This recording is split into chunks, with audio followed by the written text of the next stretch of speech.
Hello, detectives. We've been busy gathering clues that will help us discover the true meaning of Easter. Last week, we talked about Jesus riding a donkey into Jerusalem. That was the start of what we call Holy Week, which was the last week of Jesus' life before he died and rose again. Today, we have a few more clues to help us figure out the meaning of Easter. What do you think a cup, some bread, and a table have to do with the story of Easter? Let's be detectives and dig into the Bible to figure it out. Last week, we saw what Jesus did on Sunday of Holy Week. Today, let's see what Jesus did on Thursday.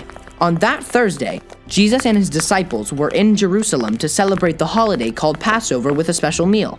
He told his disciples to go into the city, look for a man carrying a jar of water, and then follow him to his house. When they got there, he said the man would bring them to an upper room in his house, and that room would be all set up for a meal. So the disciples did exactly what Jesus told them to do. When Jesus arrived, he and all of his disciples shared the Passover meal together. While they ate, Jesus passed a drink and some bread to each of his friends. Then he told them that one of them in the room would betray him and that he would die. The bread and drink symbolized that. The disciples were shocked and so sad. They couldn't believe it. Jesus told them to drink from the cup, which represented his blood, and eat the bread, which represented his body, to remember the sacrifice Jesus was going to make for them. So what did the bread, the cup, and the table have to do with Easter? These things are clues that remind us about Jesus' death, the sacrifice he made in order to save us.